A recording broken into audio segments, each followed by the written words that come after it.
রাখো, শিখে রাখলে কাজে লাগবে, কারণ মা তো চিরদিন বেঁচে থাকবে না। তাই না? ভবিষ্যতে কাজে থাকতে হবে। কেউই চিরদিন থাকে না, আমার মা চলে গেছে না, আমরাও থাকবো না, আমরাও একদিন একদিন চলে যাব, সেটাই নিয়ম। হ্যালো এভরিওয়ান, আসসালামু আলাইকুম। তো অবস্থা সবার কেমন আছেন? ওয়েলকাম করছি আমার বাসা থেকে আজকে। তো ঈদের পরে মার বাসা থেকে নিজের বাসায় চলে আসছি। আর এসেই আলু গাছগুলোকে পানি দিয়েছিলাম রাতে, দেখেছি একটু হলুদ হলুদ হয়ে যাচ্ছিলো, তো আবার আলহামদুলিল্লাহ এখন সব ঠিক হয়ে গেছে। তো আজকে বাসায় আমার স্পেশাল কিছু মানুষ আসবে, তো তার জন্য টুকটাক রান্নাবান্না চলছিল। তো এই ভয়েসটা তো আপনারা শুনছেন যে আম্মু রান্না করতে যায় কী বলছে। আসলে এটাই হয়তো বা বাস্তব, কেউ চিরকাল দুনিয়াতে থাকে না, সবারই একদিন না একদিন যেতে হবে, যেহেতু জন্ম নিয়েছি মরতে তো হবেই। তো তারপরেও কিছু জিনিস থেকে যায় যে আসলে হঠাৎ করে মা যখন আজকে এই কথাটা বললো যে বেঁচে আছি শিখে রাখো, কথাটা যতবারই শুনি ততবারই ভয়েস ওভার দিতে যে একটু কষ্ট লাগছিল। তো যাই হোক, কিন্তু জীবন তো থেমে থাকবে না কারোর জন্যই। তো মার কাছ থেকে শেখা হয়নি, দেখেছি, খেয়েছি, আলহামদুলিল্লাহ অনেক টেস্ট হয়েছে।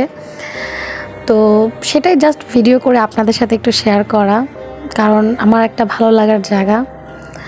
অনেকে আমাকে বলে কেন ব্লগ বানাই, কি করি, আসলে ভালো লাগে, এর বাইরে আর কিছুই না। কারণ এখনও কিন্তু 2 টাকাও কামাইতে করতে পারি নাই। তো যাই হোক, এদিকে রান্নাবান্না আম্মু প্রিপারেশন ছিল, সব কিছুই করেছে। এদিকে রোস্ট অলমোস্ট ডান, আর একটু রাখবে হয়তো বা, তারপরে রান্নাবান্না প্রায় শেষের দিকে, যখন মানে শেষ, এখন টেবিলে সার্ভ করব। তো এই দেখেন আমার মেয়ে মাশাল্লাহ, ওও এখন আমার কাজে সাহায্য করতে পারে। তো এই যে ও খাবারটা নিয়ে যাচ্ছে আমার, তো মুনতাহা এখন আমাকে অনেক কাজেই হেল্প করে, আবার জ্বালায়ও। যাই হোক, আম্মু এদিকে গরুর গোশত একটা বাটিতে সার্ভ করে দিল। এটা মেবি আব্বুই নিয়ে আসছে। তো এই যে আমার স্পেশাল মানুষ, আমার ফ্যামিলির মানুষ, আপনাদের ভাইয়া খেয়ে দিয়ে চলে গেছে, বের হয়ে গেছে, কারণ তার একটু কাজ ছিল। তো এই যে আমার ভাই, বড় ভাই বলবো, ছোট ভাই বলবো, যেটাই বলি ভাই।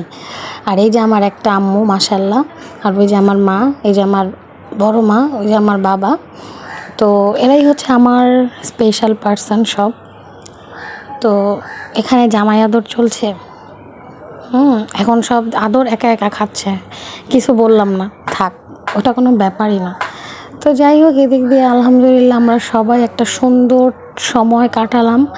দিনটা খুব ভালো ছিল, খালি একটু গরম ছিল, ওটা ব্যাপার না। তারপরে মাশাল্লাহ খেলে, শুধু আমার ভাইটা আসতে পারে নাই। তো ভাই যেহেতু আসতে পারে নাই, এটার জন্য একটু কষ্ট লাগতেছিল যে ভাইটা আসতে পারে নাই। বাড়িঘর একা রেখে তো আসা যায় না, দিনকাল খুবই খারাপ। আর আশেপাশে যে পরিমাণ চোর ডাকাত বেড়ে গেছে কি বলবো। তো রান্নাটা কিন্তু অনেক মজার ছিল, যত যাই বলি রান্নাটা আসলেই অনেক মজার ছিল। এরকম বেশি বেশি রান্নাবান্না করবেন আর আপনারাও বাসায় খাবেন। তো এদিক দিয়ে আমরাও পরে বসে গেছি, কিন্তু বসার আগে ভিডিওটা শেষ করতে চাচ্ছিলাম। তো আমার আম্মুর একটাই কথা, রান্নাবান্না করে সবাইকে এরকম আপ্যায়ন করে খাওয়াতে আমার মার খুব ভালো লাগে। আর ছোটোবেলা থেকেই দেখে আসছি মায়ের হাতের রান্না খেয়ে খেয়েই তো আজকে আপনাদের ফ্যাটি আপা হতে পেরেছি, আর ইউটিউবে হ্যাপি আপা। তো সবাই আমার পরিবারের জন্য দোয়া করবেন। আর ঈদে কে কী করলেন, কে কীভাবে ঘুরলেন, যদি ইচ্ছে হয় একটু আমার সাথে শেয়ার করতে পারেন।